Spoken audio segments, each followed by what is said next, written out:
Kalau saya tanya, siapa orang paling kaya di dunia? Semua akan menjawab, Bill Gates. Yang punya Microsoft adalah orang paling kaya di dunia. Betul? Kalau saya bilang, menurut Rasul, yang kaya kata Rasulullah, orang Islam yang sholat 2 rakaat, sholat sunat sebelum subuh, dia dapat pahala, dapat ganjaran lebih baik dari seluruh dunia dan isi-isinya. Seluruh dunia dan isi-isinya. Kita lebih baik. Kalau begitu siapa orang paling kaya? Orang Islam yang bisa sholat sunat 2 rakaat sebelum subuh. Itu baru sholat sunat. Bagaimana sholat subuhnya? Terus siapa orang paling kaya di dunia? Orang Islam. Yang taat kepada Allah dan Rasul. Satu subhanallah tumbuh satu pohon di surga. Batangnya itu dikelilingi kuda tercepat 70 tahun belum selesai satu putaran. Ucapannya subhanallah. Semua bilang subhanallah. Semua dapat satu pohon di surga. Saya dapat satu hutan. Kan saya yang suruh. Itulah hebatnya dakwah itu. Sekali lagi subhanallah. Semua dapat 2 pohon. Saya dapat 2. Begitu. Sekarang siapa yang paling kaya? Sayalah. Saya dapat 2 hutan di sana. Satu pohon segitu gedenya. 70 tahun dikelilingi kuda tidak selesai. Kenapa pohon di surga harus besar? Karena burung di surga besar. Burung yang paling kecil di surga, kata Rasulullah, dalam kitab Qasasul Anbiya diceritakan, sebesar onta. Jadi burung pipit di surga sebesar onta. Jadi kalau burung onta di surga sebesar apa? Kalau pohonnya sebesar pohon mangga, hinggap di situ patahlah.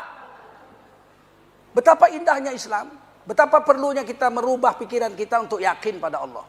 Dunia sementara, betul. Akhirat selama-lamanya, betul. Wa mal hayatud dunya illa mata'ul ghurur. Ini dunia perhiasan. Tapi perhiasan yang menipu. Kalau bahasa Indonesia perhiasan palsu. Istri kita cantik jelita. Sekarang, tunggulah 35 tahun lagi. Kendor semua. Nggak usah dipegang, dilihat aja 35 tahun. Kendor. Saya teringat waktu SMP, mobil Mercy 202, kemudian 220. Tahun 76 tuh Mercy yang paling baru, build up dari Jerman, 220. Itu kalau membanting pintunya kuat-kuat tuh. 500 meter masih denger. Kalau pelan gitu nggak nyambung dulu. Dulu harus dibanting. Kalau sekarang dibanting tuh berarti mobil kuno. Sekarang pakai ini apa? Alphard Pak, cekit. Ceng. Nah itu berarti mobil baru. Dulu dibanting. Keluar dari situ itu kayak koboi menang perang. Orang lihat dia bangga. Mercy. Digini-giniin kuncinya. Tapi 30 tahun kemudian. Mobil itu masih bagus, hebat. Memang kokoh. Orang build up dibuat di Jerman, dibawa bulat-bulat kemari. Bukan assembling di sini, bukan dipasang di sini. Dipasang di Jerman. Tapi sekarang dia menutup pintu itu pelan-pelan. Orang lihat gitu, dia senyum. Maklum Pak, mobil tua Pak. Dulu begini, sekarang begini. Kayak koboi kalah perang sekarang. Nutup pintunya pun pelan-pelan. Yang sialnya kalau masuk jalan tol. Ini terpaksa turun. Karena setior di kiri. Kan setior kiri. Buatan Jerman. Turun, bayar tol turun. Kok turun Pak? Mobil kuno. Itulah dunia, menipu.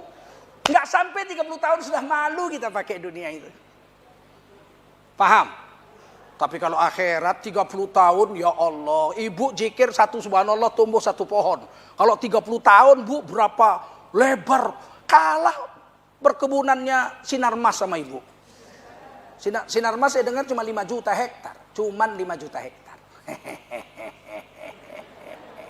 Ibu bisa lebih banyak dari itu di sorga tapi di sorga. Nah, sekarang ibu pilih mana?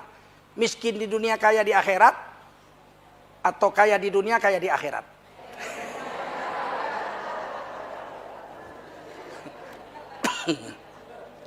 Kalaupun tidak dapat kaya di dunia, paling tidak jangan miskin di akhirat.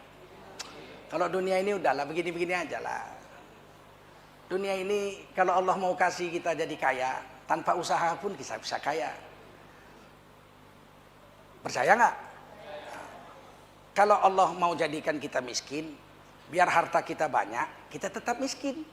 Harta banyak, duitnya banyak, iya tapi miskin. Ada orang banyak hartanya miskin? Ada. Udang nggak boleh makan, cumi nggak boleh makan, daging nggak boleh makan, garam nggak boleh makan, gula nggak boleh makan. Duit 70 miliar cuman makan bubur di blender pakai rebus bayam nggak pakai garam. Persis muntah kucing. Miskin nggak itu? Miskin. Duit 70 miliar makan muntah kucing. Pembantunya wagiem. Begitu masuk, selamat pagi tuan. Selamat pagi. Dia buka kulkas, Masya Allah, kulkas 4 meter. Kulkas 4 meter saya baru lihat. Kulkas 4 meter. Buka kanan panas. Buka kulkas panas. Buka kiri dingin. Masya Allah, sekali dibuka. Digraut dari tingkat 4 sampai tingkat bawah. Tuannya lihat ini.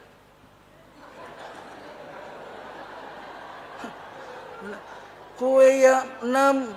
Kue semua boleh kue makan ya 6. Beginilah nasib orang miskin tuan. Semua boleh dimakan.